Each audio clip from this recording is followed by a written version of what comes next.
নমস্কার, আপনারা এখন দেখছেন সনাতনী তত্ত্বকথা ইউটিউব চ্যানেল।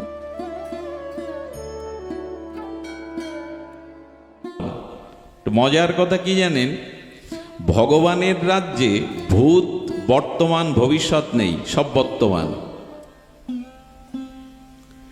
সূর্যে সন্ধ্যা আছে তো, সকাল আছে তো। ভাস্কর সূর্যে সন্ধ্যা আছে, সকাল আছে নেই। সূর্য তার কক্ষপথে গতিময়, ওখানে সকালও নেই। আমরা দেখছি সকাল, আমরা দেখছি উদয়, আমরা দেখছি অস্ত। ঠিক তেমনি ভগবানের রাজ্যে বর্তমান, ভূত বা ভবিষ্যৎ বলে কিছু, সব নিত্য বর্তমান। আর হরিকথাকে বলা হয়েছে জ্ঞান অগ্নি।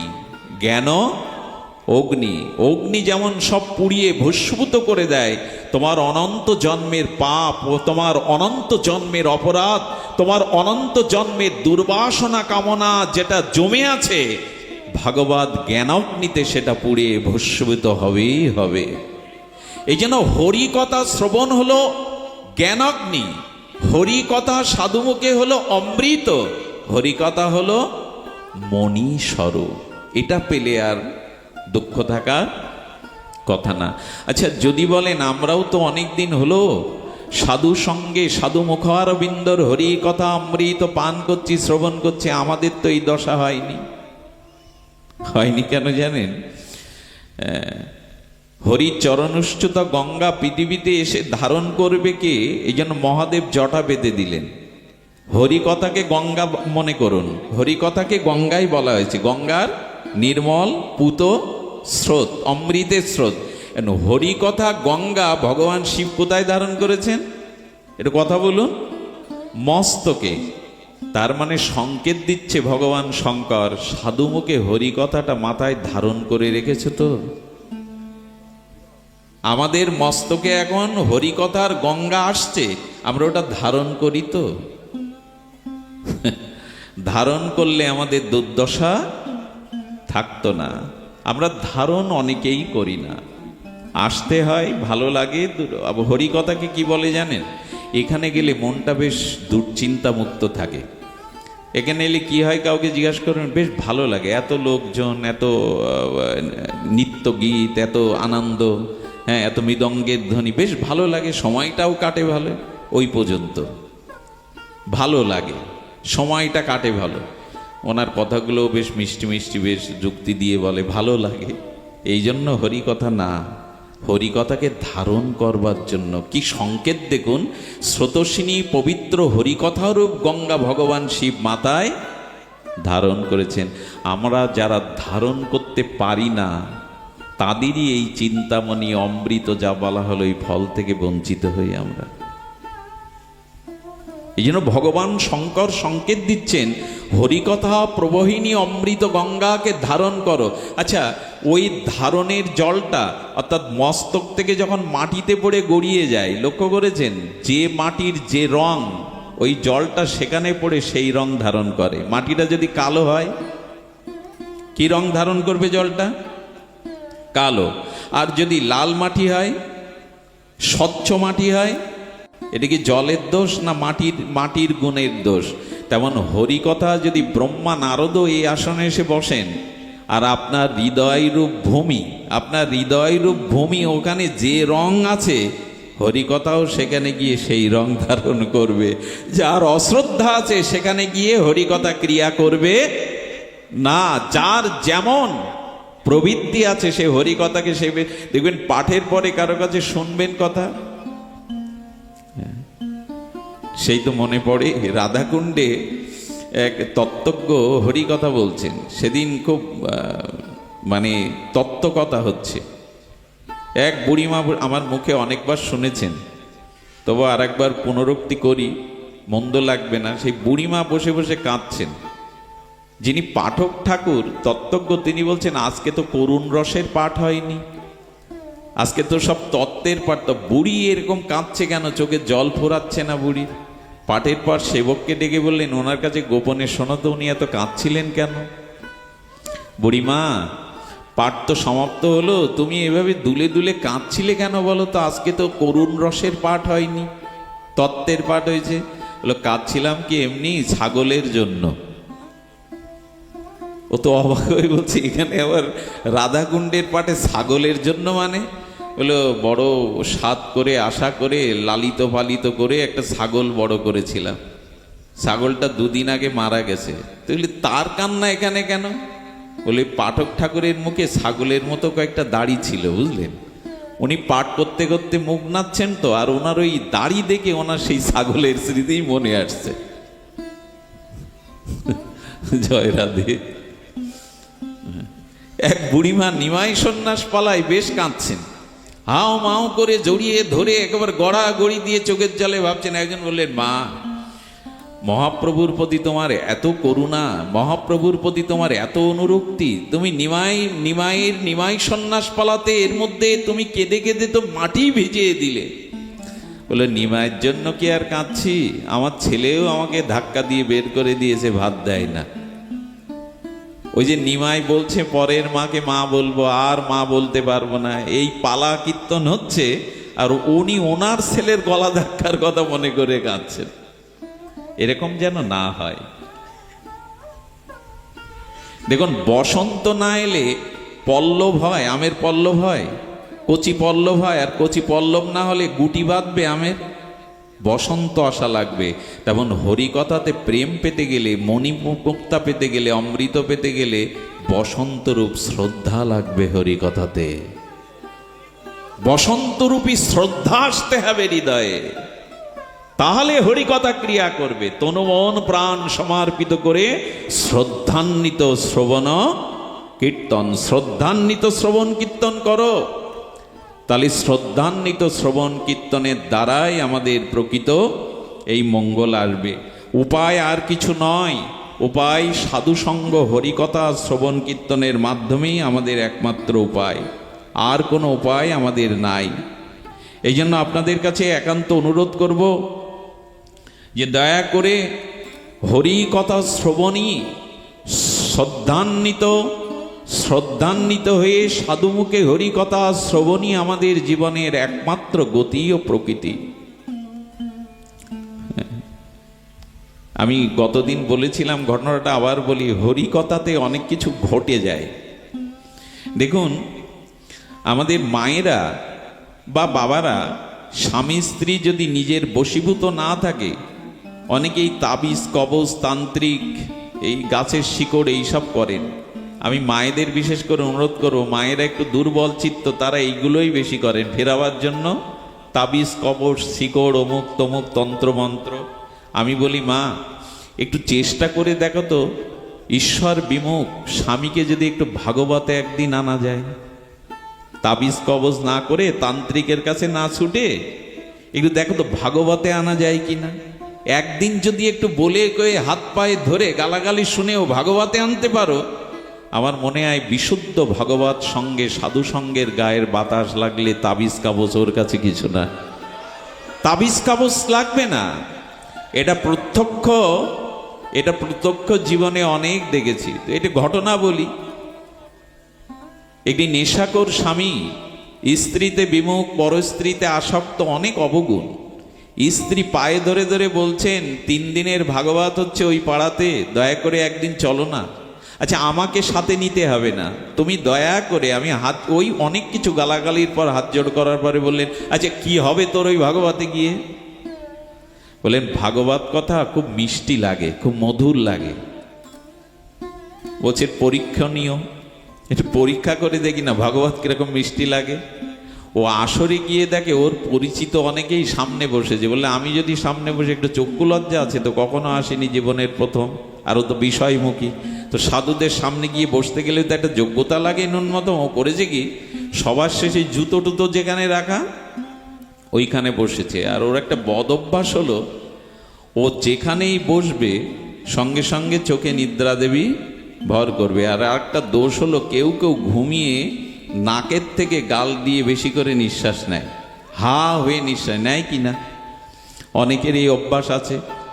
ও সবার শেষে বসে ওই গাল হা করে বড় করে নিঃশ্বাস নিতে শুরু করেছে।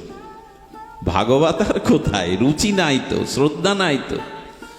এক মায়ের কোলে শিশু খুব অস্থির করছে, অস্থিরটা মানে তার বাহ্যক্রিয়া লেগেছে, প্রচ্ছাব লেগেছে ছোট শিশুর। আচ্ছা, মায়েরা মাঝে মাঝে খুব সমস্যায় পড়ে যায়, ওই ভিড়ের মধ্যে ওকে কোথায় নিয়ে যাবে। বললেন কি, এই পথ দিয়ে ওই জুতো টুতো আছে যেখানে, তুই ছেলে মানুষ, তোকে কি ওইখানে ঝেড়ে আয়। ও ছিল হা করে, আর শিশু ওর হার মধ্যেই প্রস্তাবটা দিয়ে দিছে, আর কি করবে, ওর কি আর ওই জ্ঞান আছে।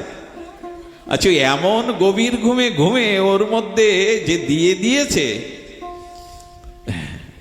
মা বলেছিল হরিকথা খুব মধুর, ওর পাঠের শেষে বলছে দাঁড়া বাড়ি গিয়ে, মধুর সব নোনতা স্বাদ, ঠেলে ঠেলে হাত জোর করে পাঠিয়েছে, এটা তো নোনতাই। যে বাড়ি এসে যা করবার তা তো করলো, গালাগালি আর গালাগালি। ভাগবত অমৃত তোমার, হরিকথা মিষ্টি মধুর, নোনতা স্বাদ, আর জীবনে কখনো এই মুখ হব না। পরের দিন ভালো রান্না বান্না করে তোষামত করে বলছে, না আজ আমি তোমার সাথে যাব, এবং প্রতিজ্ঞা করছে আজকে যদি মিষ্টি বা মধুর না লাগে, জীবনে কখনো আর ভাগবতে তোমার যাওয়া, আজ আমাকে সাথে নাও। ভগবানের কাছে প্রার্থনা করে ওকে সামনে বসিয়েছে, ওর পাশেই বসেছে মা।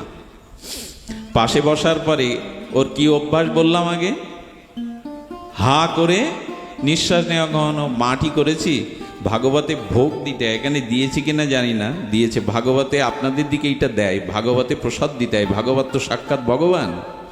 তো ভাগবতে প্রসাদ দিয়ে মিষ্টি বাতাসা দিয়েছে নিবেদন করে। মাটি বুঝলো উপায় তো নেই প্রভু, হে ভাগবত জি, ঠাকুর করুণা করো। সেই প্রসাদী বাতাসা গালের মধ্যে হা করে আছে, তো দিয়ে দিয়েছে। শেষের দিকে যখন দিয়েছে, পাঠ সমাপ্ত হলে হরির ধ্বনি, শঙ্কর ধ্বনিতে, মৃদঙ্গের ধ্বনিতে যখন পাঠ ভেঙে গেল, দেখে গালে গলে গলে বেশ মধুর। একে তো প্রসাদ, নিবেদিত প্রসাদ, হচ্ছে চমকপ্রদ, কাল লাগলো নোনতা, আজকে তো মধুর। ও তো ঠিক বলেছিল, আরে এ তো মধুর স্বাদ, একে তো নিবেদিত বাতাসা।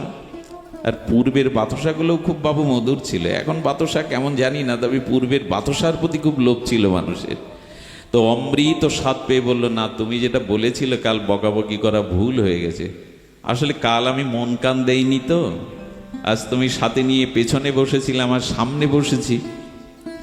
তো তারপর থেকে বলল, যদি সাক্ষাৎ এভাবে ঘুমিয়ে পড়েও মধুর লাগে, মিষ্টি লাগে, তবে আর ভেবো না, এবার থেকে যেখানে ভাগবত হবে আমি যাব। এবং সে ফিরেও গেল।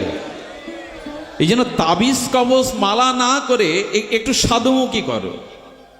সাধুকে বৈদ্য বলা হয়েছে, বৈদ্য মানে চিকিৎসক, ডাক্তার। সাধু ডাক্তারের কাছে গেলে ভবরোগ যাবেই, সংসার আসক্তি যাবেই। এই জন্য আমরা একটু চেষ্টা করব যাতে একটু ভগবতমুখী হতে পারি। ভগবতমুখী হলে কি হবে জানেন, রাধারানীর অপার করুণা পাবেন। ভাগবতের অধীশ্বরী হলেন রাধা ঠাকুরানী, কৃষ্ণময়ী। আমাদের একটা ভরসা কি জানেন, এই মহাপ্রভুর বিশেষ কলিযুগে আমাদের ভরসা কি জানেন, আমাদের ভরসা হলো মহাপ্রভুর এই অপার করুণা। তবে এই করুণা কোথা থেকে এলো শুনুন, একটা অভূত কথা নিশ্চয়ই শুনছেন আপনারা, খুব মন দিন। রাধারানী মানসরোবর আছে না ব্রজে, মানসরোবরটা কোথায় প্রেমানন্দ? এটা বর্ষণার দিকে মানসরোবর আছে, একবার যাবেন ব্রজে দর্শন করতে গেলে। মানসরোবর নাম হলো কেন, রাধারানী মানিনী হয়ে ওখানে বসেছিলেন। রাধারানী মানিনী হয়ে ওখানে বসে আছেন।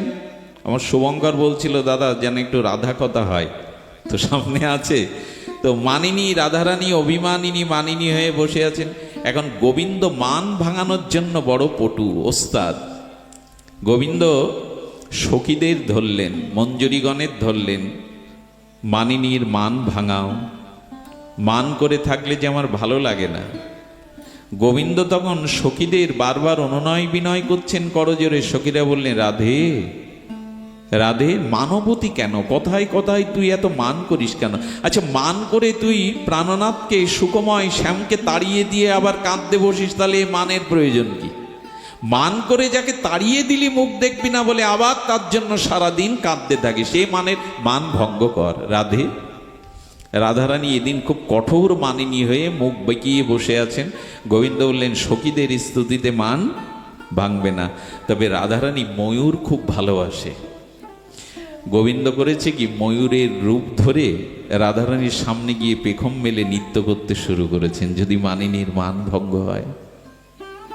যখন ময়ূরের পেখম মেলে নৃত্য শুরু করেছেন, বৃন্দাবনের বনসভায়, বৃন্দাবনের বনলক্ষ্মীর ফুলময় আনন্দময় বৃন্দাবনে গোবিন্দ ময়ূরের রূপ ধরে যখন পেখম মেলে নৃত্য করছেন, রাধারানী একবার আর চোখে চাইলেন বটে। রাধারানী জানে তো ময়ূর হয়ে কে মান ভাঙাতে এসছেন, তবু ওদিকে চাইছেন। আরো মানিনী হয়েছেন। যখন আরো মানিনী হয়েছেন, গোবিন্দ আর কি সর্বশেষ উপায় কি জানেন? আহা, গোবিন্দ যখন সাম্য নীতিতে বা অন্যান্য নীতিতে মানিনীর, মানবতী রাধারানীর মান ভঙ্গ না করতে পারেন, তখন গোবিন্দের সর্বশেষ উপায় হলো করুণাময়ী রাতুল চরণ দুখানা জড়িয়ে ধরে ক্ষমা চাওয়া। হে করুণাময়ী, হে কৃপাময়ী, মান ভাঙো। হে মানিনী মানবতী, মান ভঙ্গ করো। তোমার এই মান মুখ দেখলে আমার হৃদয়ে বড় ব্যথা জাগে। যখন চরণ ধরেছে, তখন বললেন, রাধারানী বললেন, চরণ ছেড়ে দাও শ্যাম। বলে, আগে বলো তোমার মানের কারণ কি? আমি তো খুঁজে পাচ্ছি না তোমার মানের কি কারণ। কি বললো জানেন? আহা,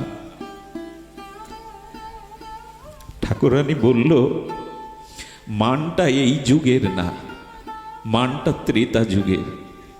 ত্রেতা যুগের তোমার একটা কথায় আমার মান আজ গভীর হয়েছে।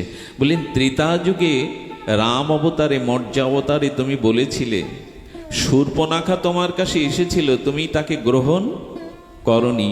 সেই দিন তুমি বলেছিল, ছল কপটতা চাতুরি যদি থেকে আমার কাছে কেউ আসে, আমার কৃপা পাবে না। যার ভিতরে ছল কপটতা দুর্বুদ্ধি আছে, কপট ছল যিনি, তাকে আমি কৃপা করব না। নির্মল হৃদয় নিয়ে আমার কাছে এলে করবো। এটা কে বলেছিলেন? রঘুপতি রামচন্দ্র। নির্মল বিশুদ্ধ হৃদয় নিয়ে ছল কপটতা পরিত্যাগ করে যদি কেউ আসে, আমি তাকে কৃপা করব। রাধারানী বললেন, তোমার ওই কথাটায় আমার মান এসেছে, তবে তোমার মান প্রসাদন কি করে হবে ঠাকুরানী? বললেন, আসছে কলিযুগ, এটা তো দাপারের শেষ ভাগ। আসছে কলিযুগ। কলিযুগের প্রতিটা মানুষের ভিতরে এই ছল কপট পরিপূর্ণ রূপে থাকবে। তাদের হৃদয় নির্মল হইবে না, তাদের ছল কপটতায় পূর্ণ থাকবে। তাই কথা দাও, যেদিন অন্ত কৃষ্ণ হয়ে আমার ভাবটা তোমায় দেব, সেই গৌর হয়ে যদি তুমি ছল কপট পাপিষ্ট সবাইকে আমার প্রেম দিতে পারো, সবাইকে করুণা করতে পারো, তবে আমি মান ভাঙতে পারি। মানবতী রাধারানী আজ মানের ছলে আমার গোবিন্দকে প্রতিজ্ঞা করিয়ে নিলেন, আসছে গৌর অবতারে। পাপী তাপী আতুর অনাথ ছল কপট যেভাবেই যদি একবার গৌর বলে, একবার নিতাই বলে, তুমি তাকে বুকে নেবে, তুমি তাকে করুণা করবে। এই হলো রাধারানী। আর সেই রায় করুণা নিয়েই আমার মহাপ্রভু এসেছেন। আমরা যদি এই অবতারে, গৌর নিতার কারণ্য অবতারে বাদ পড়ে যায়, আমাদের আর কোনো গতি নেই, আর কোনো উপায় নেই। নিতাই চৈতন্যের করুণার যুগে যদি বাদ পড়ি, আমাদের আশ্রয় দেওয়ার আর কেউ নেই, কোথাও নেই। এমন করুণা হয়েছে কি হবে? কেমন করুণা! খরিঞ্চির নারায়ণোত্তম গোস্বামী পাদ পদ্ম বলেছিলেন, আমি গতদিন মনে হয় একটু স্মরণ করিয়ে দিই। আজ সংকর্ষণ নিত্যানন্দ রায় জীবের দ্বারে দ্বারে গিয়ে কাঁদছেন আর বলছেন, ওগো আমাকে কিনে নাও। ভগবানকে কেনা যায় তো? ভগবানকে কেনা যায়? আপনি জগতের অনেক কিছু কিনে ঘর ভরেছেন, ফ্রিজ, টিভি, আলমারি, সোনা দানা মণি মুক্তা কিনেছেন, ভগবানকে কিনে ঘরে নিতে পারবেন? ভগবান কি বিক্রি হওয়ার জিনিস? কিন্তু সেই ভগবান সাক্ষাৎ নিত্যানন্দ সংকর্ষণ, তিনি জীবের দ্বারে গিয়ে বললেন, আমি বিক্রি হতে এসেছি, আমাকে কিনে নাও। তোমরা যা যা কিনে ঘরে তুলেছ, সেগুলো মৃত্যুর পর তোমাদের সাথে যাবে না, কিন্তু আমাকে কিনে, গৌরকে কিনে যদি ঘরে তোলো, তোমার সাথে শেষের দিনেও যাবে। আমাকে কিনে নাও। নিত্যানন্দ অবধূত ঠাকুরকে এসে বলছেন, ঠাকুর তোমাকে কি দিয়ে কিনবো, তুমি বিক্রি হবে কি দিয়ে? নিতাই চাঁদ বললেন, আমাকে কিনতে গেলে যে মূল্যটা লাগবে সেটা আর কিছু নয়, একবার গৌর বলো, একবার কৃষ্ণ বলো। কৃষ্ণ গৌর বললে আমি তার কাছে বিক্রি হয়ে যাব। একবার কৃষ্ণ বলো, একবার গৌর বলো, আমি তোমার কাছে বিক্রি হয়ে যাব, তোমার ঘরের ধন হয়ে থাকবো। ঘরে যা কিছু কিনে তুলেছি তারা কিন্তু মৃত্যুর পর আমার সাথে। কিন্তু শ্রী গুরু তত্ত্ব, নিত্যানন্দ তত্ত্ব, নাম ও তত্ত্ব একবার যদি গৌর বলো, একবার যদি কৃষ্ণ বলো, আমি তার কাছে বিক্রি হয়ে যাব। এমন করুণা কোন যুগে, 4000 যুগের মধ্যে জীবের ভাগ্যাকাশে এত করুণা, এত নির্মলতা আসেনি। আসলে আমার রাধারানীর করুণাই তো গৌর করুণা। কৃষ্ণচন্দ্র এত করুণা করতে পারত না যদি রাধা ভাবদূতি না নিয়ে আসতেন। রাধারানী কেমন করুণাময়ী জানেন? 20টা বছর নন্দগ্রামে এক বাবাজি প্রতিদিন গোপালকে, গোবিন্দকে মালা পরাতেন। কয় বছর বাবা? 20টা বছর। মালা পরাতে পরাতে, মালা গাঁথতে গাঁথতে হাতটা ঘা হয়ে গেছে, সুচ ফুটে ফুটে এখানে ঘা হয়ে গেছে। 20 বছর ধরে মালা পরায় গোপালকে। একদিন অভিমান করে বলছে, গোপাল 20টা বছর সংসার স্ত্রী পুত্র ছেড়ে তোর চরণে পড়ে আছি। আমি 20টা বছর ধরে মালা চন্দন চর্চিত করে তোর গলে দিলাম, একদিন স্বপ্নেতেও তো বললি না যে আমি মালাটা পেয়েছি, গ্রহণ করেছি। একদিন অন্তত তো আমাকে স্বপ্নেও বলতে পারতিস যে আমি তোমার মালা গলে গ্রহণ করেছি। আমার মনে হয় তুমি নিষ্ঠুর।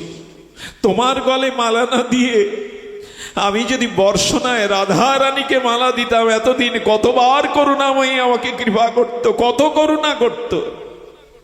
থাকবো না, আমি গোকুলে থাকবো না। তুমি নিষ্ঠুর, তুমি সহজে কাউকে করুণা করতে জানো না। আমি যদি রাধারানীর গলে মালা পড়াতাম, এতদিন কতদিন রাধারানী আমায় করুণা করতেন, প্রেমময়ী করুণাময়ী, আমি থাকবই না। সাধুদের তো আর ঘর বাড়ি না, দুটো কম্বল আর একটা জলের পাত্র নিয়ে চলেছেন। কোন দিকে চলেছেন? বর্ষনার দিকে, রাধারানীর করুণা পাওয়ার জন্য চলেছেন। যখন হে রাধে, আর গোপাল বলবো না। ভালোবাসা না থাকলে, অনুরাগ থাকলে তার প্রতি অভিমান করা যায়? কারো প্রতি ভালোবাসা না থাকলে অভিমান করা যায়? আমি আর কখনো এই গোকুলে ফিরবো না, তোর দিকে ফিরেও তাকাবো না। আমি রাধারানীর চরণে বর্ষনাতেই যাব। এই রাধা নামটা মুখে নিতে নিতে, মনে স্মরণ করতে করতে, বর্ষনার মন্দিরের দিকে তাকাতে তাকাতে যেই চলেছেন, যেই বর্ডার ক্রস করবেন, গোকুল ছেড়ে যেই বর্ষনায় পা দিবেন, শুধু রাধারানীর দিকে ফিরে তাকিয়েছেন, রাধারানীর নাম নিয়েছেন, বর্ষনার নাম নিয়েছেন, তাতে কি ঘটেছে জানেন? গোপাল রাখাল বেশে কিছু গাবি মা নিয়ে তার সামনে গাবির পাল দিয়ে বেট দিয়েছে, যাতে পাটা আর এক পাও সামনে না যায়। গাবির পাল সামনে আসলে বাবা তো ক্রোধান্বিত আছেন, গোপালের প্রতি অভিমান করে আছেন, গাবিগুলোকে সরাচ্ছে। আর ততবার সেই ছোট্ট রাখাল গাবিগুলো ওনার দিকেই ঠেলে ঠেলে দিয়ে দিচ্ছেন, যাতে যেতে না পারে। কে তুই? গাবিগুলো কেন আমার দিকে ঠেলে দিচ্ছিস? পথ করে দে। রাগান্বিত আছে তো, অভিমান নিয়ে যাচ্ছেন তো বুকে। 20টা বছর মালা দিয়েছি, তুমি স্বীকার করনি। ছেলেটা আস্তে আস্তে সাধু বাবার ওড়নির বস্ত্র টেনে ধরে বলছে, কোথায় যাচ্ছ সাধু বাবা? বলো, আজ থেকে গোকুল পরিত্যাগ করবো, আমি বর্ষনায় যাব। আচ্ছা, তোকে জবাব দিতে হবে কেন? ভেতরে রাগ আছে তো, তোকে জবাব দিতে। বলো না, বলো না, তুমি গোকুল ছেড়ে কোথায় যাচ্ছ? বললাম তো বর্ষনায়, তোকে জবাব দিতে হবে, পথ ছেড়ে দে। ঠেলে ফেলে দিয়েছেন। আবার উঠে আঁচল দড়িয়ে ধরেছেন সাধু, তুমি যেও না, গোকুল ছেড়ে তুমি যেও না। বলে, আমি গেলে তোর কি? চড়ে যা। বললেন, তুমি গেলে কে মালা পরাবে আমায়? তোমার মালা নেওয়ার জন্যই তো অপেক্ষা করি। কে মালা পরাবে আমায়? কে তুই? আমি তোকে মালা পরাই, কে তুই? যেই আবার ধাক্কা দিয়েছেন, সঙ্গে সঙ্গে শ্যামল কিশোর বালক রূপে গোবিন্দ প্রকাট হয়ে গেলেন। গোবিন্দ 20 বছর পরে আজকে করুণা করলেন কেন জানেন? আজকে করুণা করলেন রাধারানীর কথা মনে করেছে বলে। আমি রাধারানীর কাছে যাব, রাধারানীকেই মালা পরাবো। যেই বর্ষনার দিকে ফিরেছে, রাধা নাম নিয়েছেন, গোবিন্দ সাথে সাথেই কৃপা করেছেন। অনন্ত কালও যদি কৃষ্ণ বলে কেঁদে বুক ভাসান, কৃষ্ণ করুণা করবে না যদি রাধারানীর কৃপা না হয়, রাধা ঠাকুরানীর করুণা না হয়। আমার রাধা করুণা এমন, রাধা করুণা এমন, আমার গুরুদেবের করুণাও এমন। জানেন, রাবণ ভগবান শিবকেই গুরু করেছিলেন। একটা তাত্ত্বিক কথা শুনুন, আজ আমাদের পরাজয়ের কারণ কি, পিছিয়ে পড়ার কারণ কি? রাবণ গুরুকরণ করেছিলেন ভগবান শঙ্করকে। লোক বলে গুরু দীক্ষা নিতে হয়, রাবণ তাই অভিমান হয়ে বললেন ভগবান তো আত্মভোলা শিব, দীক্ষা নিলে কি হবে? যারা দীক্ষা নিয়েছি তাদের যদি অভিমান থাকে, ভজনে যদি অভিমান থাকে, ভজনে যদি আপনার গৌরব থাকে, মান থাকে, তাহলে রাবণের দুর্দশা কেন জানেন? রাবণের পতন হওয়া সম্ভব ছিল না। ওর নাভিতে অমৃত ছিল, বর ছিল, যতদিন না শুকাবে ততদিন রাবণের মৃত্যু নেই। 250 কোটি বছর আয়ু ছিল রাবণের। রাবণ ছিল প্রায় অজর অমর, কিন্তু কেন পতন? শিব ঠাকুরকে একদিন বললেন, শিব ঠাকুর তুমি আমার আচার্য, তুমি আমার শ্রীগুরুপাদ পদ্ম, তবে শোনো, সব তোমার লিঙ্গে, শিবলিঙ্গে দুগ্ধ গঙ্গা জল দিয়ে পূজা করে, আমিও যদি তাই করি তাহলে তোমার অন্য ভক্তের সাথে আমার তুলনা একই হয়ে যাবে। কিন্তু কি দম্ভ দেখুন। বলেন কি করতে হবে রাবণ? বলেন তোমাকে সাক্ষাৎ আমার দুয়ারে এসে সাক্ষাৎ পূজা নিতে হবে। ভগবানকে ডেকে পাঠাচ্ছে যে তোমাকেই আসতে হবে আমার দুয়ারে পূজা নিয়ে। কতটা অভিমান থাকলে, কতটা গুরু অবজ্ঞার অভিমান মান থাকলে এই কথা বলতে পারে। সীতা হরণ করে গুরুকেই অবজ্ঞা করেছিলেন। রাবণের পতনের মূল কারণ হলো গুরু অপরাধ। আমি আপনাদের একটা মার্মিক কথা বলি, যদি ধাম অপরাধ করে বসেন, যদি শ্রীকৃষ্ণের চরণে অপরাধ করে বসেন, যদি আপনি তীর্থের চরণে অপরাধ করে থাকেন, সমস্ত অপরাধ লঙ্ঘন করতে পারে, সমস্ত অপরাধে প্রায়শ্চিত্ত করতে পারে শ্রী গুরুদেব। গুরুদেবই আপনাকে সমস্ত অপরাধ থেকে রক্ষা করতে পারে। কিন্তু যদি গুরু চরণে কখনো অপরাধ হয়ে যায়, শ্রীকৃষ্ণ ধাম তীর্থ কোন ব্রত আপনাকে রক্ষা করতে। একটা কথা আজকে আমরা যেন অন্তরে একটু লিখে নিয়ে যাই, আপনি কৃষ্ণচরণে অপরাধ করলেও কৃষ্ণ আপনাকে ক্ষমা করবে, কিন্তু গুরুচরণে অপরাধ করলে ক্ষমা নেই। এমনকি গুরুচরণে অপরাধীর কৃষ্ণ তাকে রক্ষা করতে বলে। এর প্রমাণ কোথায়? প্রমাণ সনাতন গোস্বামী। সনাতন গোস্বামী পাদ প্রমাণ দিয়ে লিখে গেলেন, কৃষ্ণ রুষ্ট হলে গুরু রাখিবারে পারে, গুরু রুষ্ট হলে কৃষ্ণ রাখিবারে সনাতন গোস্বামী। যদি কৃষ্ণ কখনো কৃষ্ণের চরণে অপরাধ করো, রুষ্ট হয়, গুরুদেব রক্ষা করতে পারে। কিন্তু গুরুদেব যদি রুষ্ট হয়, কৃষ্ণেরও সাধ্য নেই তোমাকে রক্ষা করা। দয়া করে এই জায়গাটা অপরাধ বাঁচিয়ে চলুন। শ্রী গুরু বৈষ্ণবে যদি অপরাধ হয়, কৃষ্ণও আপনাকে রক্ষা করতে, স্বয়ং ভগবান শিবও রক্ষা করলেন না রাবণরে, তার কারণ গুরুচরণে তার অপরাধ হয়ে গেল। গুরুকে মনুষ্য জ্ঞান, গুরুকে সাধারণ জ্ঞান, দীক্ষা নিয়ে শ্রীগুরুপাদ পদ্মে নিত্য প্রণাম বন্দনা না করা, এগুলো সব গুরু অপরাধের মধ্যে পড়ে। আমাদের এখন সব বল আছে, নেই শুধু গুরু বল। এই জন্য রাবণের মতো আমাদের প্রলয় বা ধ্বংস। আর এর থেকে একমাত্র রক্ষা পেতে গেলে, গুরু চরণে অপরাধ থেকে মুক্ত হতে গেলে, গুরু চরণে আমাদের নির্মল আনত শ্রদ্ধা চাই, আর চাই হরিনাম। হরিনামই আপনাকে অপরাধ হতে মুক্ত করবে। আমরা নাম কম নেই, আমরা নাম আশ্রয় ঠিক করি না। নামে আমাদের রুচি অভিরুচি ক্ষুধা তৃষ্ণা উৎকণ্ঠা নাই। নাম যে যত করবে অপরাধের হাত থেকে সে তত। দেখো, নাম না নিলে না, খুব অপূর্ব একটা ঘটনা মনে পড়ল। 1407 শকে ফাল্গুনী পূর্ণিমায়, সেই হোলির দিন বিদ্যাজন পরিবেষ্টিত মনোহারী ফাল্গুনী পূর্ণিমায় শচী সিন্ধু গর্ভ মাঝে নবদ্বীপে উদয় হয়েছিলেন মহাপ্রভু। এই তো মহাপ্রভু শচী গর্ভ থেকে আবির্ভাবের পরে মায়ের স্তনে সন্তানের দুধ খাওয়াটা কি শেখাতে হয়? কোনো শিশু সন্তান ভূমিষ্ঠ হওয়ার পরে তাকে কি শিক্ষা দিতে হয় যে স্তন টেনে দুধ খেতে?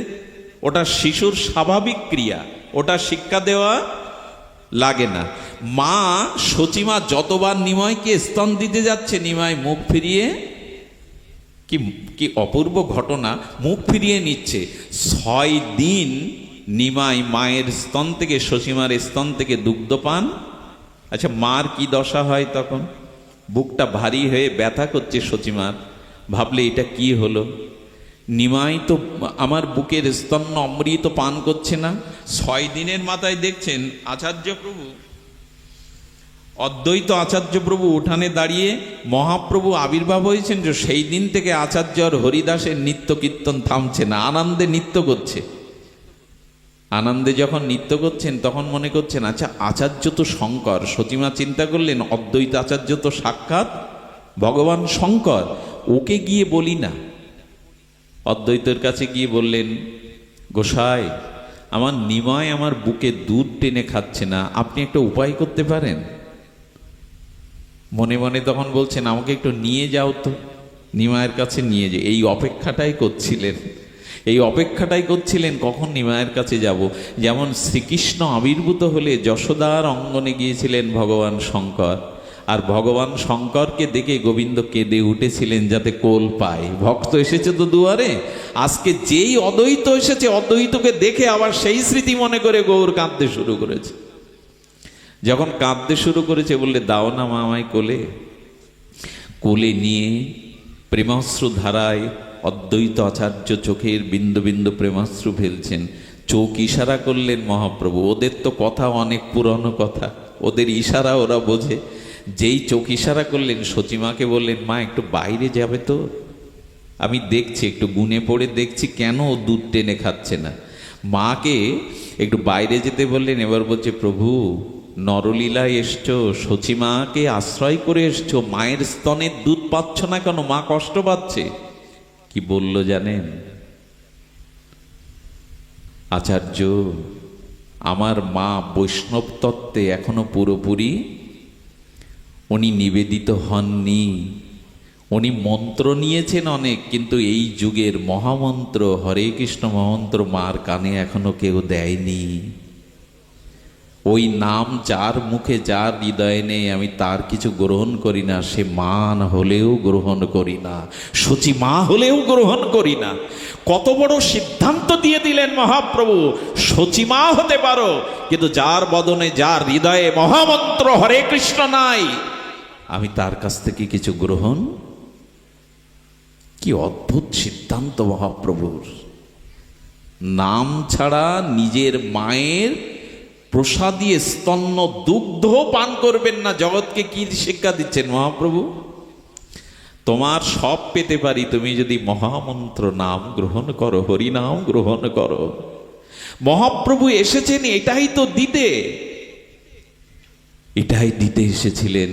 সঙ্গে সঙ্গে অদ্বৈত আচার্য বললেন, মা আমি একটা মন্ত্র তোমার কানে দেই, মন্ত্র দিলেই তোমার নিমাই তোমার বুকের স্থান পান করবে। এই অদ্বৈত প্রভুই শচীমার কানে হরে কৃষ্ণ কৃষ্ণ কৃষ্ণ হরে হরে, হরে রাম রাম রাম হরে হরে, এই মহামন্ত্র দিয়ে আবার শচীমাকে বলছেন, মা কি মন্ত্র দিলাম বলো তো? শচীমা আবার বলছেন, হরে কৃষ্ণ কৃষ্ণ কৃষ্ণ হরে হরে, হরে রাম রাম রাম হরে হরে। সেই দিন থেকে নিমাই আমার মায়ের স্তনের অমৃত দুগ্ধ পান করতে লাগলো। জগৎকে শিক্ষা দিলেন, নাম লও। যে আমার নাম গ্রহণ করে না, তার কাছে আমি কিছু গ্রহণ, আমি একমাত্র নামে বশীভূত। হ্যাঁ, নামইব কেবলম, হ্যাঁ নাস্তেব্য, এটা মহাপ্রভু বলেছেন, শাস্ত্রের শ্লোক, কিন্তু তার মুখে ধ্বনিত হয়েছে, নাস্তেব্য নাস্তেব্য নাস্তেব্য গতির অন্যথা। না, নাম বিনা মহাপ্রভুর নামের কি মহিমা।